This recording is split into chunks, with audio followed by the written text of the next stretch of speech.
মাহে রমজান আমাদের সামনে, আমি মাহে রমজানকে সামনে রেখে, রমজান আমাদের সামনে 6টা কথা, ছোট্ট ছোট্ট 6টা বিষয় একটু একটু করে শুধু বলতে চাই, বললেই আমার কথা শেষ। মাহে রমজানে, রমজান মাসে 6টি মোটা দাগের ইবাদত নতুন করে যোগ হয়। আগের সকল ইবাদত সেটা তো আছেই, আগের যত নিষেধাজ্ঞা হারাম গুনাহ এটা তো আছেই, নতুন করে 6টি গুরুত্বপূর্ণ ইবাদত রমজান মাসে যুক্ত হয়। একজন মুমিনের উচিত, আল্লাহ তাআলা যেহেতু আগের সমস্ত ইবাদত এর সাথে রমজানে আরও 6টি ইবাদত যুক্ত করেছেন নতুন করে, অতএব একজন মুমিনের উচিত এ কথা বুঝা যে রমজান মানেই ইবাদতের জন্য, রমজান মানেই আখিরাতের জন্য, রমজান মানেই নিজেকে গুনাহ থেকে মুক্ত করাবার জন্য, রমজান মানেই ভিন্ন কিছু, রমজান মানেই আলাদা কিছু, রমজান মানেই অনেক কিছু। এক ইমানদারের জন্য, যার আখিরাত দরকার, যার জাহান্নাম থেকে মুক্তি দরকার, যার মূলত জান্নাত দরকার, আর যার এগুলো দরকার নাই তার কাছে রমজান আর গাইরে রমজান ভিন্ন। রমজান এবং অন্য সময় বরাবর। তার হলো পেশাব পায়খানা, তো এটা তো সব মাসে বরাবর। তার হলো বাদ্যুকা খাওন, তো তার তো এটা বরাবর। তার তো হইলো যৌন চাহিদা পূরণ করা, লজ্জাস্থানের চাহিদা, এটা তো সারা মাসে সারা বছর বরাবর। তার জীবন তো হইলো খাইছে, ঘুমাইছে, পেশাব পায়খানা করছে, যৌন চাহিদা পূরণ করছে, যখন যেভাবে, হালাল হোক আর হারাম হোক, হালাল নিজের স্ত্রী দেখা হোক আর মোবাইলের নর্তকী দেখা হোক, যেমনে হোক নিজের চাহিদা পূরণ হইলেই হয়েছে। এই যে জীবন, এইটা যাদের জীবন জন্তু জানোয়ারের মতো, তাদের জন্য রমজান কিছুই না, আলাদা কিছুই না। কিন্তু খোদার কসম, যার জাহান্নাম থেকে মুক্তি দরকার, যে বোঝে আমার আল্লাহ আছে, যে বোঝে আমার আখিরাত আছে, যে বোঝে হাসরের ময়দান হবে, বিচার হবে, একদিন আমাকে আমার আমলনামা আল্লাহর সামনে নিতে হবে, আমার জীবনের সমস্ত ভালো মন্দর হিসাব আমাকে দিতে হবে, খোদার কসম ওই ব্যক্তির জন্য রমজান অনেক কিছু, অনেক কিছু। রমজান আলাদা কিছু, রমজান আলাদা কিছু। আমাদের অনেকের জীবনে রমজান আমরা বুঝি না। রমজান মানে অতিরিক্ত বুট মুড়ি পেঁয়াজু আলুর চপ, এই না। রমজান মানে এইটুকু, বরং একজন মুমিনের জন্য অনেক বড় পাওয়া, অনেক বড় চাওয়া মাহে রমজান। এখন 6টি মোটা মোটা নতুন অতিরিক্ত ইবাদত, সেটা কি? 1 নাম্বার রোজা, 2 নাম্বার তারাবি, 3 নাম্বার ইফতার, 4 নাম্বার সাহারি, ওই যে শেষ রাত্রে যে খায় সাহারি, 5 নাম্বার এতেকাফ, 6 নাম্বার শবে কদর। এই কয়টা হলো? 6টা। এই 6টা বিষয় নতুন অ্যাড হয় রমজান মাসে। রোজা, তারাবি, ইফতার, সাহারি, এতেকাফ, শবে কদর। 6টা হয়েছে। রোজা বলেন, তারাবি, ইফতার, সাহারি, এতেকাফ, শবে কদর। এই কয়টা হলো? 6টা। 1 নাম্বার হলো রোজা। রমজানকে উপলক্ষ করে মহান আল্লাহ পাক রব্বুল আলামিন আমাদের জন্য 1 মাস রোজা ফরজ করেছেন। ফামান শাহিদা মিনকুমুশ শাহরা ফালিয়াসুমহু। আল্লাহ তাআলা বলেন, প্রত্যেক ইমানদার, তোমাদেরকে বলছি, প্রাপ্তবয়স্ক, আকেল, বিবেকবান, পাগল, মস্তিষ্ক বিকৃতি নয়, এবং ইমানদার, মুসলমান, বিবেকবান, প্রাপ্তবয়স্ক, তোমাদের প্রত্যেকের উপরে, পুরুষ বা নারী, যারাই রমজান মাস পাবে তাদের জন্য এই মাসের রোজা রাখা ফরজ। এই মাসের রোজা রাখা কি ফরজ। কেউ যদি প্রচণ্ড অসুস্থ হয়, কেউ যদি লম্বা পথের মুসাফির হয়, কেউ যদি অতিশয় বৃদ্ধ হয়, ইত্যাদি বিভিন্ন পরিস্থিতিতে আলাদা আলাদা হুকুম, মাসিক ঋতুস্রাব হয়, বাচ্চা জন্মগ্রহণ করে, এরপরে পেটে বাচ্চা আছে, গর্ভবতী নারী, অথবা বাচ্চাকে দুধ পান করা, ইত্যাদি ইত্যাদি আলাদা আলাদা যেদি যা আছে সেটা ওলামায়ে কেরাম থেকে জেনে নেওয়া দায়িত্ব, যে আমার এই সমস্ত প্রতিকূল ভিন্ন কোনো পরিস্থিতিতে রোজার হুকুম কি, তো সেটা উনি জেনে নেবেন। ওগুলোর জন্য আলাদা আলাদা কোরআন এবং সুন্নাহর মধ্যে ওলামায়ে কেরামের নিকটে বিস্তারিত মাসআলা বর্ণনা আছে। তাহলে মূল বিষয় হলো প্রত্যেক প্রাপ্তবয়স্ক মুসলমান বিবেকবানের উপরে রমজান মাস এসে পৌঁছলে, মানে হায়াত পাইলে রোজা রাখা কি, কথা বলেন না, ফরজ। ফরজ এটা আল্লাহর নবী সাল্লাল্লাহু আলাইহি ওয়াসাল্লাম বলেছেন, এই রোজা যে ব্যক্তি রমজান মাসে পুরা এক মাস আল্লাহ তাআলার এই রোজার বিধান, আল্লাহর প্রতি ঈমান রেখে আল্লাহর নিকট নেকি অর্জনের আশায় রোজা রাখবে, নবী সাল্লাল্লাহু আলাইহি সাল্লাম ওয়াদা দিয়েছেন আল্লাহ তাআলা তার পেছনের জিন্দেগীর সব গুনাহ মাফ করে দিবেন। মান সামা রমাদানা ঈমানান ওয়া ইহতিসাবা গুফিরা লাহু মা তাকদ্দামা মিন যামবি। যে ব্যক্তি ঈমান রেখে সওয়াবের আশা করে রমজান মাসে রোজা রাখলো, তার পিছনের গুনাহ মাফ হয়ে গেল। আল্লাহর নবী সাল্লাল্লাহু আলাইহি ওয়াসাল্লাম বলেছেন, আল্লাহ তাআলা নবীজিকে শুনাইছেন যে বন্ধু, বান্দার সব আমল সে নিজের নেকি অর্জনের জন্য করে, কিন্তু রোজা শুধুই আমি আল্লাহর মহব্বতে রাখে। আমি নিজে ওয়াদা দিলাম প্রত্যেক রোজার বিনিময় আমি আল্লাহ নিজে তাকে দেব। তাহলে অনেক ফজিলত। সবচেয়ে বড় লাভ হলো আল্লাহ তাআলা বলেন, এক মাসের রোজার বরকতে লাআল্লাকুম তাত্তাকুন, আমি আল্লাহ আমার প্রতিটা ঈমানদার বান্দাকে মুত্তাকি বানিয়ে দেব, গুনাহমুক্ত এক জীবন তার জীবনে আমি গড়ে দেব, বিনিময়ে সে জান্নাতি হয়ে যাবে। তাহলে সংক্ষেপে বললাম, এক নাম্বার হলো রোজা। এজন্য দোস্ত নওজোয়ান ঠাট্টা করে, মস্কারি করে, খামখেয়ালি করে, বয়স্ক বাবা, মাঝ বয়সী ভাই রিক্সা চালায়, অটো চালায়, দোকানদারি করে, মাটি কাটে, অথবা গার্মেন্টস মিল ফ্যাক্টরিতে কাজ করে, অথবা বন্ধু বান্ধবদের আড্ডায় পড়ে, এমন অনেক আছে শুধু খামখেয়ালি করে। উনি আগের থেকে বুঝছে আমি পারতাম না, এই সমস্ত কথা বলে রোজা রমজান সে পালন করে না। সে এই গোপনে চুরি করে, চালাকি করে, কৌশল করে খাইয়া ফেলে। হ্যাঁ আমার ভাই, আপনি আপনার বিবির কাছে হয়তো বললেন আমি পারতাম না, তা আপনার বিবি কাছে আচ্ছা থাক খাইয়ালান, আপনারা গ্রামবাসী কিছু বলতে পারলো না, কেউ দেখলো না, কেউ শুনলো না, কিন্তু যিনি আপনার আমার হিসাব নিবেন সেই মহান আল্লাহ পাক রব্বুল আলামিন, তার থেকে আপনি জবাব দিবেন কিভাবে? আপনার ভিতরের যোগ্যতা, শারীরিক সক্ষমতা আল্লাহ জানে না? কথা বলে না কেন? আল্লাহ জানে না? তো আল্লাহ তাআলা কোরআনুল কারীমের মধ্যে বলছে, রমজানের রোজার বিধান দিতে গিয়ে ইউরিদুল্লাহু বিকুমুল ইউসরা ওয়ালা ইউরিদু বিকুমুল উসরা। আল্লাহ বলে, বান্দা বিশ্বাস করো, আমি তোমাদের উপরে মোটেই কঠিন করতে চাই নাই, বরং আমি আল্লাহ চেয়েছি তোমাদের জন্য সহজ করতে। কি করতে বলেন? অতএব রোজা, রমজানের রোজা কোনো যুক্তিতেই কঠিন হইতে পারে না, বরং কারো কোনো দুর্বলতা, অক্ষমতা, অসুস্থতা, যেই কোনো রকমের সমস্যার কারণে মাসআলার ভিন্নতা কোরআন সুন্নাহর মধ্যে আছে, ওনার দায়িত্ব সেটা জেনে নেওয়া। কিন্তু ইচ্ছা করে রমজান মাসে আবদার জানাইতে হয় যে দোকানপাট, হোটেল, রেস্তোরাঁ খুলবেন না। হায় মুসলমান, এতটুকু নির্লজ্জ একজন মুসলমান কেমনে হয়? আপনার কাছে এটা আবদার জানাইতে হবে কেন? আপনি একজন মুসলমান না? এদ্দুর বিবেক, এদ্দুর আকল একজন মুসলমানের এতটুকু হবে না? এটা কথা হইল?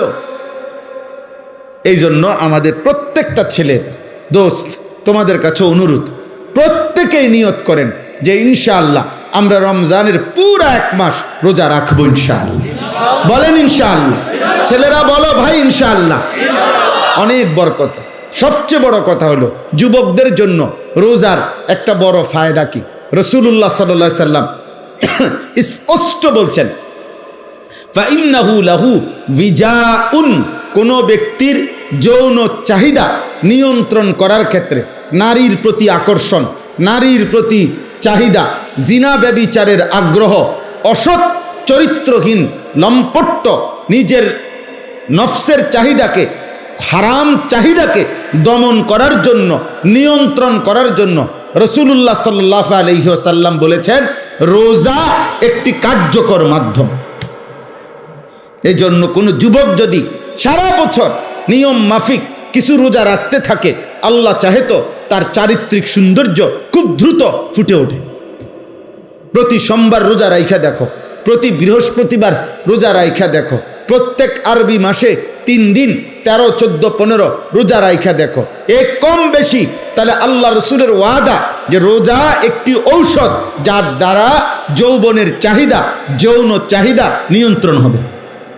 আর রাসূলুল্লাহ সাল্লাল্লাহু আলাইহি সাল্লামের কথা মিথ্যা হইতে পারে না, নবীজির কথা কি হইতে পারে না, মিথ্যা হইতে পারে না। এই জন্য যুবক ছেলেদের জন্য এটা ভীষণ জরুরি। তুমি চালাকি করে, ওরা পৃথিবীর কেউ বলতে পারে নাই, কেউ তোমারে সাহস করে নাই। তোমারে জিজ্ঞাসা করছে তোমার বাবা মা রোজা রাখতি না? রাখতাম না। আর কি কিল্লে রাখতাম না কইছি। আমের এত কথার দরকার কি? না, কারোই কোনো দরকার নাই, তোমারই দরকার তোমার আল্লাহর কাছে হিসাব দেওয়া। তোমার মতো মাতবর, এর চাইতে বড় মাতবর পৃথিবীর থেকে হারায় গেছে, হারায় গেছে। আজরাইল তোমার আমার চাইতেও বড় ক্ষমতাধরদেরকে এই দুনিয়া থেকে ধাক্কা দিয়া কবরস্থানে ফেলায় দিছে। অতএব মাতবরির কিছু নাই, অহংকারীর কিচ্ছু নাই, অহংকারের কিচ্ছু নাই।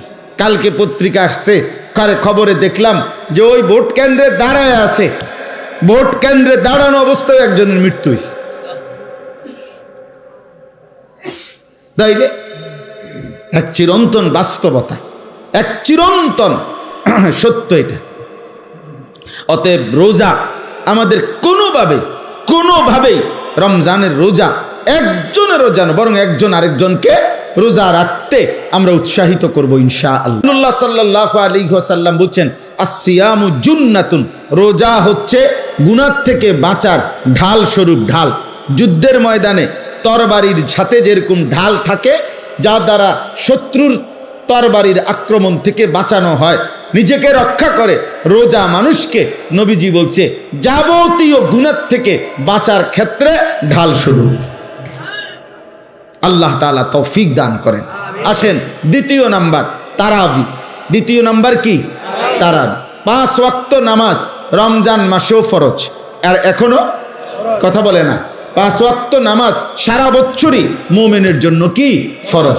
একটা কথা ছেলের আব্বা, তুমি খাও দাও ফুর্তি করো, যাই করো, কোনো অসুবিধা নাই, মনে রাখো, বাকি এতটুকু মনে রাখো, তোমার ভোটার আইডি কার্ড আর জন্ম নিবন্ধন সনদের হিসাবে না, বরং আল্লাহ রাসূল সাল্লাল্লাহু আলাইহি ওয়াসাল্লাম বলেছেন 5 ওয়াক্ত নামাজ যার জীবনে নাই, আল্লাহর নবী বলছে তার জীবনের মধ্যে ঈমানও নাই, ইসলামও নাই। নবীজি সাল্লাল্লাহু আলাইহি সাল্লাম বলছেন ফারকু মা বাইনানা ওয়া বাইনাল কুফরি আস-সালাহ। কোন ব্যক্তি ইমানদার নাকি কাফের এটা পার্থক্য করার চিহ্ন আল্লাহর নবী বলেন নামাজ। অতএব নামাজবিহীন কোন নাফরমান যদি একেবারে 1 কোটি বারো চিৎকার দিয়া মাইকিং করেও সে বলে মুসলমান, আল্লাহ রাসূল বলছেন না, সে মুসলমান না। নবীজি বলছেন না। তো ঠিক এবারে তোমার ভোটার আইডি কার্ড লইয়া তুমি কবরস্থানে যাইও, তোমার ভোটার আইডি কার্ড নিয়া তুমি হাসরের ময়দানে দাঁড়াই। দুনিয়ায় তো ভোগ করো, আহামরি তো আর কিচ্ছু না, কেউই তো আর অতিরিক্ত। কোনো নাফরমান, কোনো পাপী তো আর বাঘের গোস্ত খায় না, আর সিংহের গোস্ত খায় না, ফার্মের মুরগায় খায়, কক মুরগায় খায়। তাহলে দুনিয়া কিছুই ভোগ করে না, কিচ্ছু না, কিচ্ছু না, শুধু শুধু নিজের জীবনটা নষ্ট করে। মোবাইলের নর্তকী তো কেউ ধরেও না, শোয়েও না, এটা শুধু ছাইয়া থাকে। তাহলে এটা তো নিজেই বোঝে এটা বেহুদা, এর জন্য আল্লাহর নাফরমানি করে, 1 ওয়াক্ত নামাজ পড়ে না। আহা, আশ্চর্য এটা। আমি এই জন্য সব সময় ভাবি যে নামাজ যে পড়ে না ছেলেরা, বাবা তোমরাও মনে রাখ, এর চাইতে আহাম্মক বেওকুফ আর কেউ হইতে পারে। বোকা তুমি, একদম বোকা, একদম বেওকুফ। অথচ 5 ওয়াক্ত নামাজ পড়ে শতভাগ দুনিয়া ভোগ করা যায়। খানা, খাদ্য, পেশাব, পায়খানা, স্ত্রী, সন্তান, সংসার, দালান, বিল্ডিং, বাড়ি ঘর, সব কিছু দুনিয়া ভোগ করা যাচ্ছে নামাজ যারা পড়তেছে। তাহলে এখানে অসুবিধা কোথায়? এখানে অসুবিধাটা কি? কি লাভ নামাজ না পড়ে? কি ফায়দা? কি ফায়দা? অনেক ছেলে তোমাদের বেনামাজি চেহারা দেখলেই চিনা যায়, উস্কো খুস্কো চুল, এগুলো কোনোভাবেই শালীন সুন্দর না। চেহারা আরো পাউডার দিল, চেহারার মধ্যে একটা বিভৎস নাপাক তার চেহারার মধ্যেই ভাসে। কারণ যে নামাজ পড়ে না, সে পেশাব করে ঠিক মতো, সে পানি টয়লেট পেপার ঢিলা কুলুকো ব্যবহার করে না, কারণ তার তো নামাজ নাই। কাজে এই অপদার্থ, এই আহাম্মক, এই নিকৃষ্ট নিম্ন রুচির মানুষ, এটা মানুষের সমাজে চলাফেরার অনুপযুক্ত, জন্তু জানোয়ারের সাথে মানানসই, মানানসই, এটাই বাস্তবতা। এজন্য মূলত অপবিত্র মানুষ যে তার জীবনে নামাজ নাই, যার জীবনে নামাজ নাই তার সাথে কোনো পবিত্রতাও নেই। সে পবিত্র থাকবে কেন? সে তো নামাজই পড়ে না, ওই পবিত্রতা দিয়ে করবো কি? ও তো পবিত্রতার কোনো মর্যাদাই বোঝে না, তার তো নামাজই নাই। এই জন্য দোস্ত, প্রথম কথা এটা, 5 ওয়াক্ত নামাজ, এটা ছাড়া মুসলমান হতেই পারে না। এটা একেবারে সহজ কথা। মান তারাকা সালাতাম মুতাআম্মিদান ফাকাদ কাফারা, নবীজি বলেন, ইচ্ছে করে যে নামাজ ছেড়ে দিল সে কাফের হলো। একেবারে বিশুদ্ধ হাদিস, ফাকাদ কাফারা, সে কাফের হলো, নবীজি বলছেন। তুমি জিজ্ঞাসা করে দেখো, আল্লাহ রাসূল সাল্লাল্লাহু আলাইহি ওয়াসাল্লাম বলছে, তো যিনি বলছেন সে কাফের হয়ে গেল, তো হ্যাঁ বড় কয় বড়ারে সুপারিশ করবো জিলাপি দিয়া, হ্যাঁ করো, আমনে খান বইয়া বইয়া জিলাপি, আমনে বিরিয়ানি খান কারাকারি কইরা, হ্যাঁ দেখ অনেক বড় ক্রেডিট বেটা, 60টা লইছে, 60টা ফুটলা লইছে, ছি ছি ছি ছি। অথচ একটা বাচ্চা হয়তো তার এই 4টা লওয়ার কারণে বাচ্চাটা অজরে কাঁদছে, বাচ্চাটা হয়তো পায় নাই, তুই বেটা একটা বাচ্চার মুখের খাবার কেড়ে নিলি, আবার এটা ক্রেডিট হইল কি? তুই তো জালেম বেটা, এটা জালেম না? কথা বলে না, এটা এটা এটা ক্রেডিটের কিছু হইলো? এটা বড়াইয়ের কিছু হইলো না? হ্যাঁ এটা ক্রেডিট, 60টা লইছি, আমি 3 প্যাকেট লইছি। কেমনে লইছে? কারাকারি কইরা। তো মানুষে দেখছে না? মানুষে দেখছে তো কি কইছে? মানুষে হাঁটছে আমার মতো বাটফারে দেখা, মানুষে বুঝে যে এই ডাকাত যে মানুষের খাবার খাইরা নেয়, এটার আর কি কইতো? আস্তাগফিরুল্লাহ, আস্তাগফিরুল্লাহ। আব্বা, এটা কোনো ক্রেডিটের কিছু না, অভদ্রতা কোনোদিনও সৌন্দর্য নয়। এজন্য পৃথিবীতে এ কথা পরীক্ষিত কথা, যে নারী বেপর্দা, বেপর্দা নারী, বেপর্দা সৌন্দর্য নয়, বরং অসভ্যতা। যে নারী বেপর্দা হয়, যে নারী তার শরীর রূপ যৌবন দেখায়, এটা সৌন্দর্য হইতে পারে না, সৌন্দর্য হইতে পারে না, এটা অসভ্যতা, এটা নোংরামি, এটা বেহায়াপনা, নষ্টামি ছাড়া আর কিছু না। এটা নষ্টামি, এটা খবিস, এটা খবিস, খবিস। এজন্য চরিত্রহীন যুবকের কপালে শেষ পর্যন্ত খবিস নারী জুটে, খবিস নারী। এটা বলায়েত ভাই বলতে চাইছিলেন, এই এক লাইনেই বলছিলেন।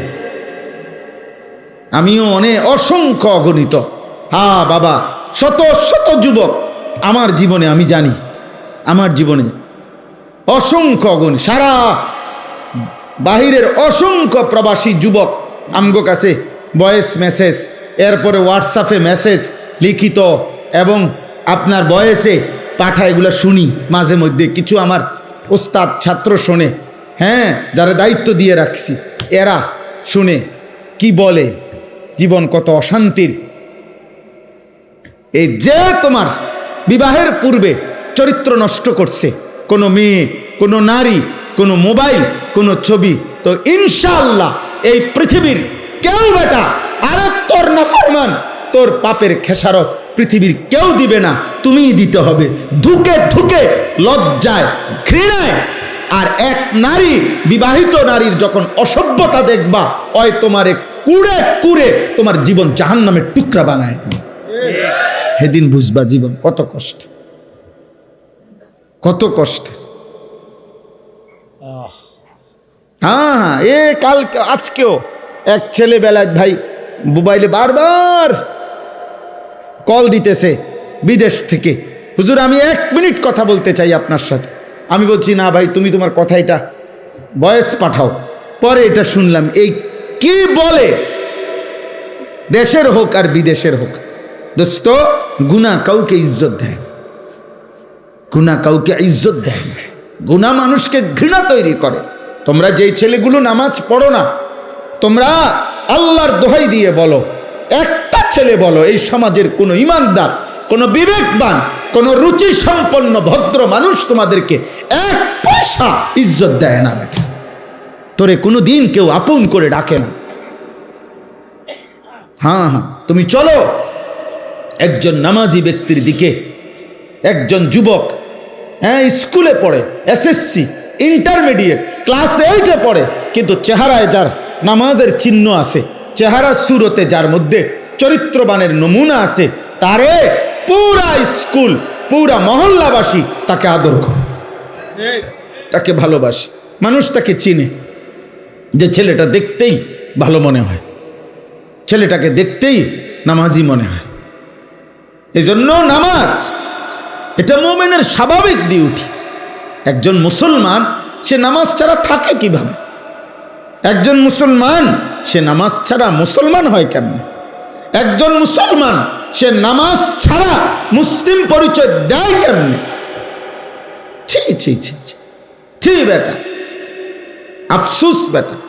এই জন্য 5 ওয়াক্ত নামাজ এখন থেকে শুরু করো, আজকের থেকে। তাইলে দেখা যাবে রমজান পর্যন্ত আল্লাহ তাআলা হায়াত দিলে রমজানের অতিরিক্ত নামাজ 20 রাকাত তারাবি আল্লাহ তাআলা দান করছেন। বান্দা আমি তোমার 20 রাকাত ফরজ ওয়াজিব প্রতিদিন নামাজ একজন মুসলমানের উপরে তারাবি মানে 5 ওয়াক্ত নামাজের মধ্যে ফরজ এবং ওয়াজিব মিলে ঠিক বরাবর 20 রাকাত আল্লাহ তাআলা রাসূলুল্লাহ সাল্লাল্লাহু আলাইহি সাল্লামের মাধ্যমে সাহাবায়ে কেরামের আমলে আমরা বিশুদ্ধ দলিল প্রমাণ সনদের আলোকে একথা প্রমাণিত, 1450 বছরের আমল এটা প্রমাণিত যে এই 20 রাকাত তারাবি। তাইলে 20 রাকাত ফরজ ওয়াজিব নামাজ আর 20 রাকাত তারাবি কেমনে আমি আগে বলি। 1 নাম্বার হলো ফজরের নামাজের ফরজ 2 রাকাত। কয় রাকাত? জোহরের ফরজ কয় রাকাত? 6 রাকাত। আসরের ফরজ কয় রাকাত? কয় রাকাত? 10। মাগরিবের ফরজ কয় রাকাত? 13 রাকাত। এশার ফরজ কয় রাকাত? কত হইল? 17। বিতিরের ওয়াজিব নামাজ কয় রাকাত? কত হইল? হইল নি 20? একবার বরাবর 20 রাকাত। আর হাদিসের মধ্যে আছে ফরজ এবং ওয়াজিব এই 2 নামাজে যদি কারো কোনো ঘাটতি হয়, কমতি হয়, এই সুন্নত এবং নফল দ্বারা সেই ঘাটতি আল্লাহ পূরণ করে দেয়। এজন্য আজকের সারাদিনে বান্দা যেই 20 রাকাত 5 ওয়াক্ত নামাজের মাধ্যমে ফরজ ওয়াজিব আদায় করেছে, এই 20 রাকাত ফরজ এবং ওয়াজিবের মধ্যে যে ঘাটতি কমতি হয়েছে, যেই ঘাটতি, তো আল্লাহ তাআলা রাত্রিবেলা 20 রাকাত তারাবির মাধ্যমে রমজানে তা পূরণ করে। এজন্য রমজানের গুনাহ, রমজানের কমতি, রমজানের ঘাটতি আরেক মাসে নেয় না, এই মাসেই, এই মাসের ভেজাল সাইরা বান্দাকে আল্লাহ এই মাসেই মুত্তাকি বানাইয়া জান্নাতি বানাইয়া। যে এই মাসের ঘাটতি সামনের মাসে পুরামু না, না এই মাসেই বান্দা এই ডেলিটা ডেলি হিসাব ক্লিয়ার। এই জন্য 20 রাকাত তারাবি। কয় রাকাত তারাবি? সবাই বলেন কয় রাকাত? হ্যাঁ 20 রাকাত তারাবি। 20 রাকাত 1450 বছর ধরে হযরত ওমর রাদিয়াল্লাহু তাআলা আনহুর জামানায় একেবারে মসজিদে নববীতে প্রকাশ্যে ওমরের উপস্থিতিতে সাহাবায়ে কেরাম 20 রাকাত তারাবি পড়তেন। হযরত উবাই ইবনে কাব সাইয়্যিদুল কুররা, সমস্ত সাহাবাদের মধ্যে যিনি আল্লাহর কোরআন সবচেয়ে সুন্দর পড়তেন, উবাই ইবনে কাব, উনি 20 রাকাত তারাবি হযরত ওমরের জামানা থেকে তিনি তারাবি পড়াইতেন মসজিদে নববীতে। সাহাবায়ে কেরাম 20 রাকাত তারাবি পড়তেন। 1450 বছর ধরে উম্মতের সংখ্যাগরিষ্ঠ উলামায়ে কেরাম 20 রাকাতই তারাবি সারা পৃথিবীতে পড়ে থাকেন। অতএব 20 রাকাতই তারাবি। এর চাইতে কম এর চাইতে বেশি যিনি বলে আপনার দায়িত্ব হলো উনার থেকে দলিল বুঝে নেওয়া, আমার দায়িত্ব না। আমি মসজিদে আজকেও বলছি, কেউ যদি বলে হুজুর অমুক হুজুরে আপনার কি ভুল বলছিনি, তা আমার প্রশ্ন হলো আপনি উনি ভুল বলছিনি এটা আমারে জিগাবেন কেন? আমি ভুল বলছি কিনা এটা না আমার থেকে বুঝে নিবে। কথা বোঝেন নাই? আপনারা ওনারে আপনার হুজুর মনে হইলো, তা আমি কি বাস স্টেশনে টিয়া উঠাই নাকি?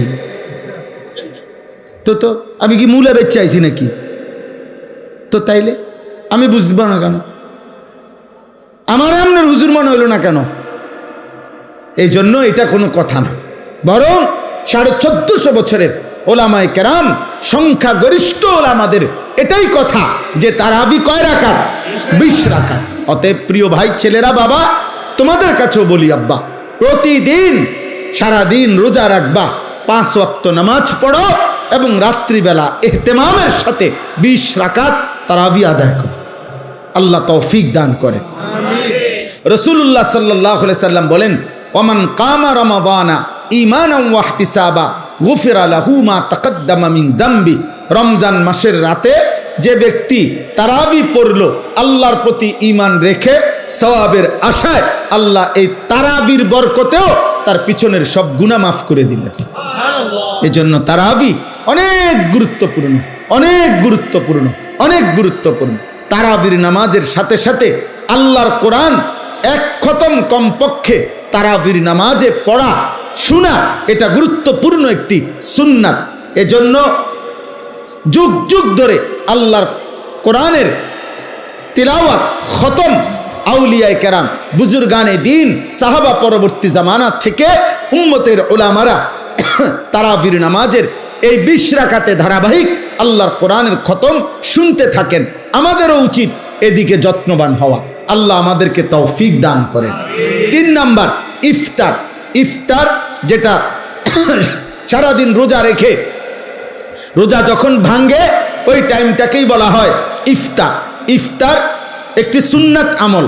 রাসূলুল্লাহ সাল্লাল্লাহু আলাইহি ওয়াসাল্লাম বলেন, আমার উম্মত ততক্ষণ পর্যন্ত কল্যাণের উপরে থাকবে যতক্ষণ তারা জলদি জলদি ইফতার করবে। এজন্য ইফতারের সময় তাড়াতাড়ি ইফতার করা, মানে টাইম হলে দেরি না করা, এটা সুন্নাত। আর ইফতারের আগ মুহূর্তে দোয়ায় লেগে থাকা, এটা একটা গুরুত্বপূর্ণ সুন্নাত আমল, এবং এই সময়ের দোয়া আল্লাহ তাআলা কবুল করে। এই জন্য মা বোনদের উচিত, আমাদের সমাজের সবচেয়ে বেশি গাফলতি হইল মহিলাদেরকে ইফতারের পূর্বের এই দোয়ার সুযোগ দেওয়া হয় না। হয় মহিলা নিজে সুযোগটা নেয় না, অথবা পুরুষরা তাকে দিতে চায় না। মানে ইফতারের আজান দিয়া ফেলছে, মহিলা তখনও হয় পেঁয়াজু, নয় আলুর চপ, নয় বেগুনি, নয় একটা না একটা কিছু ভাজতেই থাকে, ভাজতেই থাকে। আহারে মা বোন, তো তোমার কি আখেরাত নাই? তোমার জীবন বুঝি এই পুরা রমজানটাও বুঝি এই আলুর চপে আর বেগুনিতেই চলে গেল? হ্যাঁ, এইভাবে শুধু পেঁয়াজুতে চলে গেল, এটা তো ঠিক না। বরং ঘরের নারী পুরুষ, স্ত্রী কন্যা, ছেলে মেয়ে প্রত্যেকের উচিত ইফতারের 10 মিনিট আগে, 20 মিনিট আগে সমস্ত ব্যস্ততা ছেড়ে দিয়ে তাদের প্রত্যেকের উচিত এই সময়টা মনোযোগ দিয়ে দোয়ায় লেগে থাকা। মহিলারও দোয়া দরকার, পুরুষেরও দোয়া দরকার। আপনাদের কাছে পুরুষ যারা স্বামী, যাদের স্ত্রী আছে, যাদের কন্যা আছে, যাদের বোন আছে, মা আছে, আপনারা তাদেরকে গুরুত্ব দিয়ে অনুরোধ করবেন যে এই টাইমটা যেন তারা দোয়া করে ইফতারের আগে। মা বাচ্চাগুলোকে নিয়ে দোয়া করুক, স্বামী তার স্ত্রী এবং সন্তানদেরকে নিয়ে দোয়া করেন, স্ত্রী তার বাচ্চাগুলোকে নিয়ে দোয়া করেন। এইভাবে ঘরওয়ালারা নিজেরা নিজেরা দোয়ার অভ্যস্ত হন। আল্লাহ তাআলা বান্দার দোয়া ইফতারের পূর্ব মুহূর্তে কবুল করে। 4 নাম্বার সাহারি, মানে শেষ রাত্রিতে খাবার খাওয়া। রাসূলুল্লাহ সাল্লাল্লাহু আলাইহি সাল্লাম বলেন, ইহুদিরাও রোজা রাখে, আমরা মুসলমানরাও রোজা রাখি, কিন্তু পার্থক্য হলো ইহুদিরা সাহারি খায় না আর আমরা সাহারি খাই। এজন্য সাহারি এটা ঈমান এবং কুফরের একটা চিহ্ন। মানে বেঈমানরা, ইহুদিরা রোজা রেখে কিন্তু সাহারি খায় না, ঈমানদার মুসলমান রোজা রাখে, সাহারি খায়। নবী সাল্লাল্লাহু আলাইহি সাল্লাম বলেন, তোমরা রোজা রমজানে সাহারি খেও, তাসাহারু, সাহারি খাও। কেন? ফা ইন্না ফিস সাহুরে বারাকা, শুনে নাও যে নিশ্চয়ই সাহারির মধ্যে তোমাদের জন্য বরকত রয়েছে। তাহলে সাহারি শুধু খাবার না, সাহারি একটা ইবাদত। সাহারি একটা কি বলেন না? ইবাদত। ইফতার শুধু খাবার না, ইফতার একটা কি? ইবাদত। তাহলে কয়টা হইল? 4টা। রোজা, তারাবি, ইফতার, সাহারি। আর 5 নাম্বার হলো এতেকাফ। রমজান মাসের শেষ দশকে, শেষ 10 দিন আল্লাহর ঘর মসজিদে এতেকাফ করা। আল্লাহর নবী সাল্লাল্লাহু আলাইহি ওয়াসাল্লাম মদিনার মধ্যে মোট 10 বছর ছিলেন। 10ম বছর ইন্তেকাল করছেন। এই জন্য পুরা বছর হিসাবে 9 বছর, আর 10 নাম্বার বছর ইন্তেকাল করেছেন। এই জন্য নবী সাল্লাল্লাহু আলাইহি সাল্লাম মদিনার 9 বছরে কোন বছর রমজানের শেষ দশকে মৃত্যু পর্যন্ত তিনি এতেকাফ ছাড়েন নাই।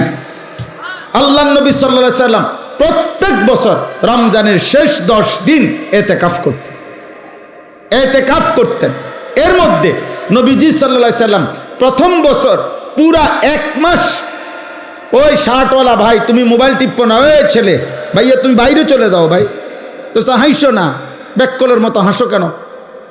তুই বাইরে যাও, আব্বা মোবাইল টিপতে তো মানা নাই, বাইরে যাও। আস্তাগফিরুল্লাহ, আস্তাগফিরুল্লাহ। আরে ভাইয়া বাইরে গিয়া মোবাইল টিপো, আমি তো তোমারে বাধা দিচ্ছি না। জি চলো ভাই। তা এরপরে কি বললাম? এতেকাফ, রমজান মাসের শেষ দশক এতেকাফ করা। রাসূলুল্লাহ সাল্লাল্লাহু আলাইহি সাল্লাম প্রথম বছর এতেকাফ করেছেন পুরা 1 মাস, পুরা রমজান। আর ইন্তেকাল করেছেন যেই বছর, ওই বছর এতেকাফ করেছেন 20 দিন। তাহলে কখনোই তিনি এতেকাফ ছাড়ে নাই। আর বরঞ্চ 1 বছর এতেকাফ করছে পুরা 1 মাস, আর শেষ বছর এতেকাফ করছে 20 দিন। তাহলে ছেড়ে দিছে কোন বছর? কোন বছর ছাড়েন নাই কখনো তিনি। এবং আল্লাহর নবী সাল্লাল্লাহু আলাইহি সাল্লামের স্ত্রী আম্মা জান আয়েশা রাদিয়াল্লাহু তাআলা আনহা বলেন যে আল্লাহর নবী মৃত্যু পর্যন্ত এতেকাফ করেছেন, এবং নবীজির পরে নবীজির সকল বিবিগণ ওনারাও মৃত্যু পর্যন্ত, নবীর স্ত্রীগণও এতেকাফ করেছে। এতেকাফ নবীর বিবিগণও ছাড়েন নাই। তাহলে যেটা এত গুরুত্বপূর্ণ, আমাদের সমাজে এই ব্যাপারে প্রচণ্ড পরিমাণ গাফলতি। নবীজি সাল্লাল্লাহু আলাইহি সাল্লামের ভালোবাসার দাবিদার অভাব নাই, কিন্তু আল্লাহর নবী কোনোদিন মৃত্যু পর্যন্ত এতেকাফ ছাড়ে নাই। আপনি আমি কোনোদিন করি নাই, তাহলে নবীর সামনে দাঁড়াইবেন কেমনে? তিনি যদি বলে যে উম্মত আমি কোনোদিন ছাড়লাম, কোনোদিন করলা না, তো তুমি আমার লগে মহব্বতের কেমনে মিলল? এই জন্য একজন ইমানদার 2013 সালে আমার শায়েখ আল্লামা মুফতি মুশতাকুন নবী কাসেমি হুজুর আমারে বলছিলেন এই কথাইটা 13 সালে, আজ থেকে প্রায় কত 13 বছর আগে। তখন হুজুর আমারে বলছিলেন, মাওলানা নবী কখনো এতেকাফ ছাড়ে নাই, আপনি কখনো এতেকাফ, তখন বলছিল করেন নাই, কেমনে বলবেন? নবীজির সামনে কি জবাব দিবেন? সেই দিন থেকে আলহামদুলিল্লাহ আমি গত বছর পর্যন্ত আর কোনো দিন আমার এতেকাফ ছোটে নাই। এবং এবছরও আল্লাহ হায়াত দিলে পূর্ণ নিয়ত আছে। আমরা গত বছরও আমাদের শায়েখ আল্লামা মুফতি মুশতাকুন নবী কাসেমি হুজুরের মাদ্রাসার মসজিদে, 5 তলা মসজিদে প্রায় 1150 লোক এক মসজিদে একসাথে এতেকাফ করছে। 1150-এর উপরে হবে। হ্যাঁ, সারা বাংলাদেশ থেকে আল্লাহর বান্দারা প্রতি বছর একসাথে আমাদের সাথীরা আসে এতেকাফ করার জন্য। এই বছর ইনশাল্লাহ এমন হবে, আশা করি, আল্লাহ চাহে। তো ভাই বলতেছিলাম যে এতেকাফ একটি গুরুত্বপূর্ণ আমল। যুবক ভাই তোমরাও চেষ্টা করলে রমজানের শেষ 10 দিন আল্লাহর ঘরে এতেকাফে বসতে পারো। নিজ নিজ মহল্লার মসজিদে এতেকাফ করবা, নামাজ পড়বা, জিকির করবা, তিলাওয়াত করবা, মসজিদে 10টা দিন আল্লাহর ঘরে কাটাইবা। দেখবা কলিজার মধ্যে নূর আসবে, আখিরাতের মহব্বত আসবে, আল্লাহর ইবাদত করার প্রতি নতুন প্রেরণা জাগবে। আমি আবারও বলতেছি ছেলের আব্বা, একটা মানুষের জীবন সুস্থ স্বাভাবিক জীবন 24 ঘন্টায় খামখেয়ালি। আমি রীতিমতো মঙ্গলবার, বুধবার, বৃহস্পতিবার এই 3 দিন, সোমবার রাতেও আমি পূর্ণ 3টা মাহফিল করছি, কিন্তু মঙ্গলবারের মাহফিল আর করতে দেয় নাই বিজিবিরা। তো এই 3 দিনের মাহফিল আমার ছিল না, বাসায় ছিলাম আমি। এই গত 3 দিন আমি রীতিমতো হাঁফাইয়ে গেছি। মানে আমার কাছে মনে হয়েছে যেন এটা একটা আসমান জমিন বোঝা আমার উপরে। হায় হায়, আজ 3 দিন আমার কোনো কাজ নাই, আমার এটা মাথাতে ধরে না, আমার এটা বুঝেই ধরে নাই, বুঝেই ধরে নাই। এই জন্য দোস্ত, একজন সুস্থ মানুষ, স্বাভাবিক মানুষ, যে পাগল না, মাতাল না, সুস্থ মানুষ, খোদার কসম একটা না এভাবে ঘন্টার পর ঘন্টা শুধু মোবাইল টিপে, শুধু নারী দেখে, শুধু ছবি দেখে, শুধু নাচে গায়ে ফুর্তি করে, শুধু বন্ধুদের সাথে আড্ডা দেয়, এত পাগল মানুষ কেমনে হয় আমি এটা বুঝি না। আমি বহুত চিন্তা করছি, এমন তারসিরা মানুষ হয় কেমনে, আমার এটা মাথার দ্বারা। কোন সুস্থ স্বাভাবিক মানুষ আমার দৃষ্টিতে এমন বেওকুফ, এমন বেকার, এমন অলস, এমন অকর্মণ্য মানুষ হইতে পারে না। এটা কি আশ্চর্য কথা! এটা কিভাবে সম্ভব আব্বা? বলো না ভাই, কিভাবে সম্ভব? বলো কিভাবে সম্ভব?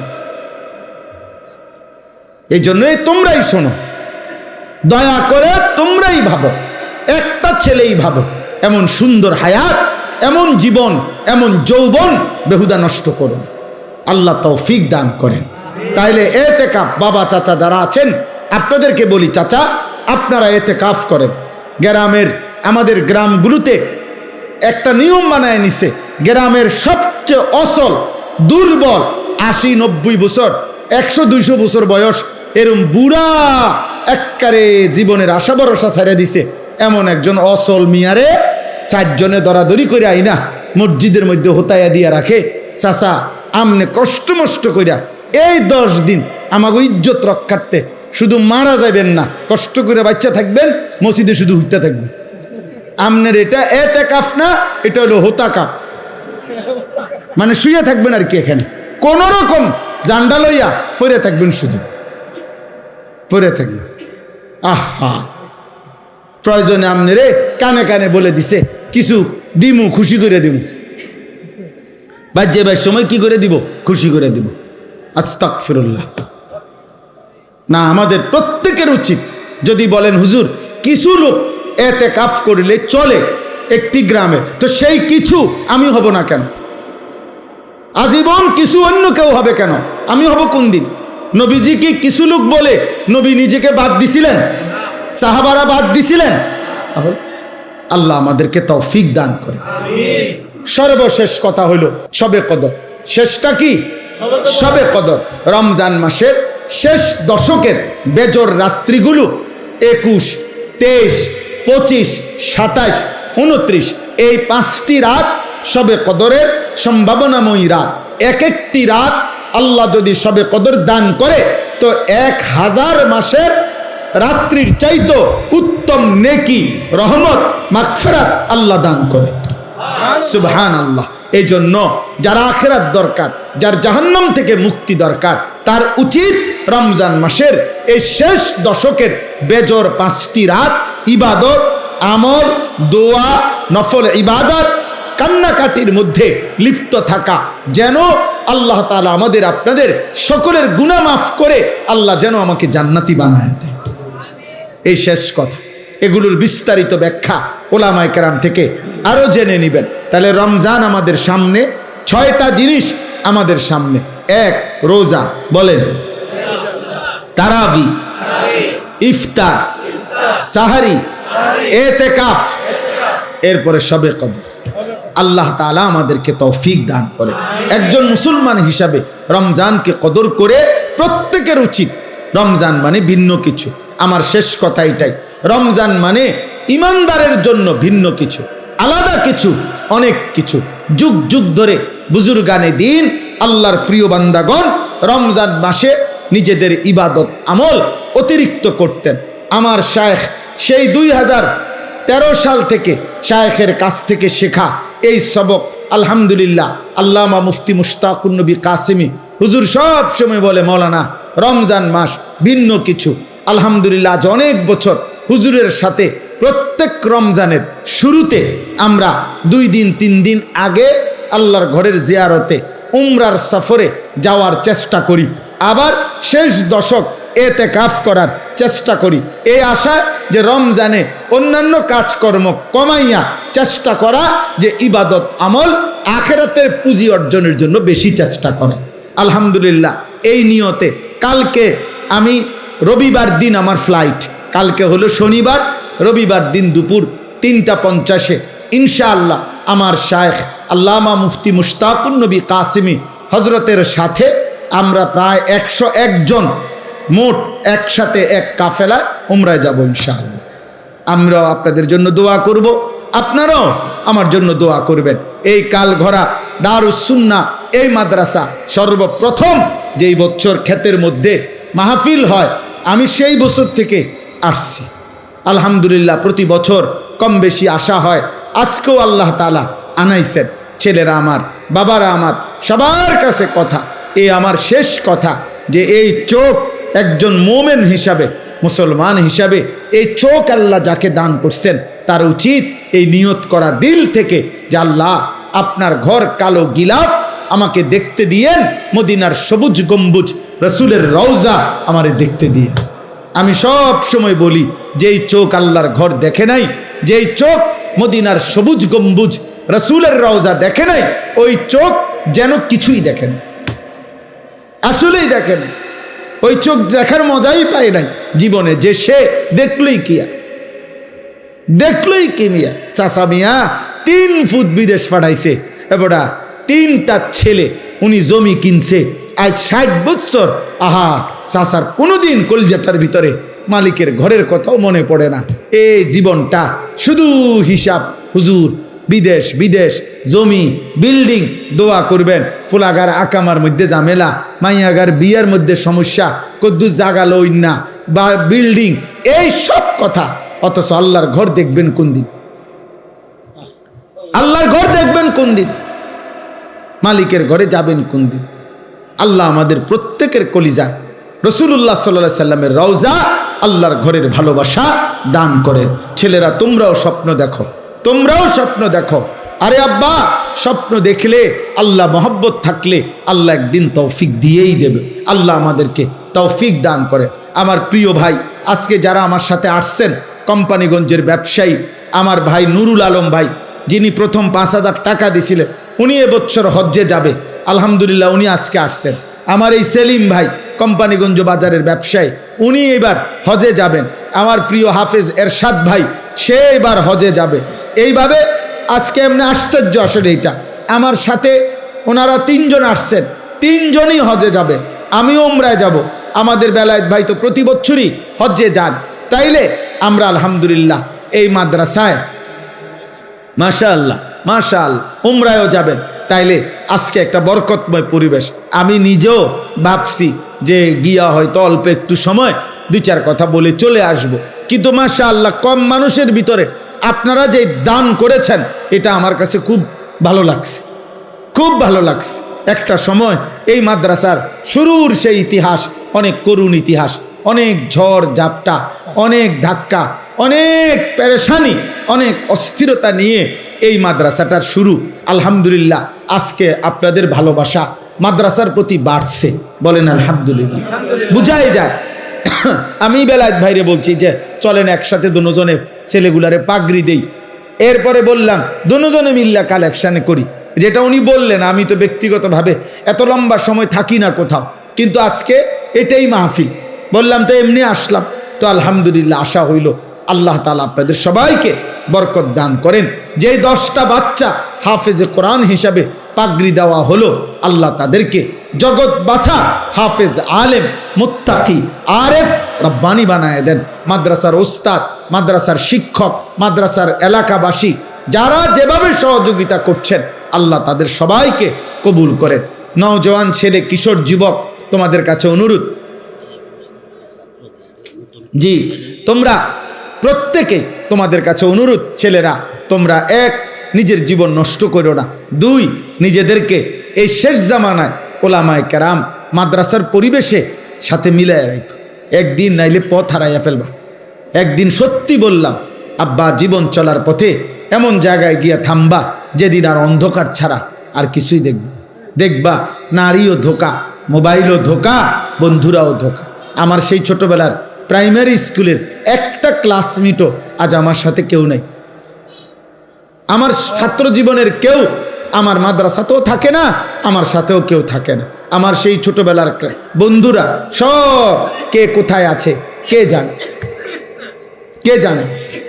এই যে মহিউদ্দিন ভাই বয়ান করলেন এতক্ষণ, উনি আমার মেজো ভাইয়ের ক্লাসমেট, আমার বড়জন, আমার ইমিডিয়েটলি বড়জন যিনি ছিলেন আমার ভাই মাওলানা হাবিবুর রহমান আশরাফি, ওনার একবার ক্লাসমেট। আমি ওনারে চিনি আমি, কিন্তু মনে নাই, প্রথম এখানে এসে দেখার পরে তারপরে মনে হয়েছে উনি একসময় আপনার ধামতি মাদ্রাসার সেরা ছাত্রদের অন্যতম ছাত্র ছিল, মেধাবী ছাত্র ছিল, এবং এখানে নারায়ণপুর মাদ্রাসার মধ্যেও দীর্ঘদিন শিক্ষকতা করেছেন, এখন ঢাকা তামিরুল মিল্লাতে আছেন। তাইলে আজ দেখে মনে পড়ল জীবন চলার পথে কে কোথায়। কিছুদিন আগে আমার এক জগন্নাথ বিশ্ববিদ্যালয় ঢাকা, ওইখান থেকে এক লেকচারার, ওইখানকার টিচার আমার নাম্বারে কল দিছে। কল দিয়ে বলতেছে যে হুজুরা ভাই, আমি আপনার কাছ থেকে একটা ইনফরমেশন চাই। ছোটবেলায় আপনি চতুর্থ শ্রেণী, ইয়াজ দাহুম বলতাম আমরা, আপনি ছোটবেলায় লক্ষ্মীপুর টুমচর মাদ্রাসায় পড়ছেন কিনা? আমি বললাম হ্যাঁ, আমি ছোটবেলায় চতুর্থ শ্রেণী টুমচর মাদ্রাসায় পড়ছি। তো বলতেছে যে ওই সময় যে আপনার একজন ক্লাসমেট ছিল আহসানুল্লাহ নাম, শরীয়তপুর বাড়ি, আপনার কি তার কথা মনে আছে? আমি বললাম হ্যাঁ মনে আছে, একটু সামলা করে আমার সাথী ছিল, ও খুব মেধাবী ছাত্র ছিল। আমি আপনার সেই ক্লাসমেট, এখন জগন্নাথের শিক্ষক। আমি আপনার ওই মোবাইলে ওয়াজ দেখতে দেখতে আমার আইডিয়া হয়েছে যে তুমি আমার সেই ছোটবেলার দোস্ত, চতুর্থ শ্রেণীর সেই আনিস। তাইলে এই যে জীবন চলার পথে কে যে কোথায় হারায় গেছে, হয়তো কখনো দেখা হয়, কখনো দেখা হয় না। আব্বা, আমিও একা, তুমিও একা। একদিন থাইমা যাইবা, একদিন থাইমা যাইবা আব্বা, একদিন মোবাইল থেমে যাবে, একদিন আড্ডাবাজি থেমে যাবে। আও ভাই মেহমানরা আসো, এখন কিছু মেহমান ঢুকবে, বুঝছেন না? কিছু মেহমান আছে মাহফিলে থাকে, যারা আপনার মেহমান হিসাবে ঘোরে, যে যদি শুনে যে হ্যাঁ জি, তো এই কারণে এইটা ভাই, তো মেহমান হিসাবে কদর করা উচিত। ওরা আল্লাহ তাআলা এই মেহমানদেরকেও বরকত দান করেন, আল্লাহ মেহমানদেরকেও হায়া লজ্জা শরম দান করেন। জি, তো সর্বশেষ কথা হলো যে মাদ্রাসা আমাদের সবার ভালোবাসা। আলহামদুলিল্লাহ, মাদ্রাসার এই নতুন ঘর তৈরি করা হচ্ছে। সবার কাছে অনুরোধ, আপনারা আপনাদের ছেলেদেরকে, মেয়েদেরকে, আপনাদের সন্তানদেরকে আপনারা মাদ্রাসায় পড়ান। বাবা, আল্লাহর কোরআনের সাথে কোনো বিরোধিতা হয় না, রাসূলুল্লাহ সাল্লাল্লাহু আলাইহি সাল্লামের হাদিসের সাথে কোনো আসলেই কোনো বিরোধিতা হয় না। আল্লাহর কোরআন শিখবে বিশুদ্ধ, এটাই বাস্তবতা।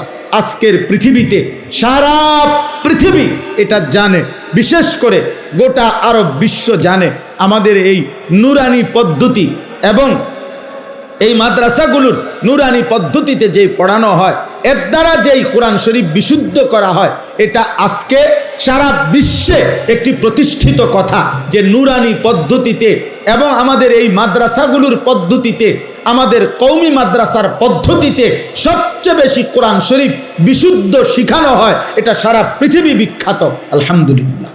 অতএব আপনারা আপনাদের ছেলেদের আখিরাতের জন্য, আল্লাহর কোরআন শিখবার জন্য, দ্বীন শিখবার জন্য আপনারা মাদ্রাসায় ভর্তি করাবেন।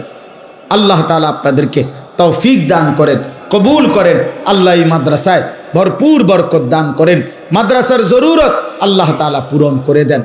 আমিন।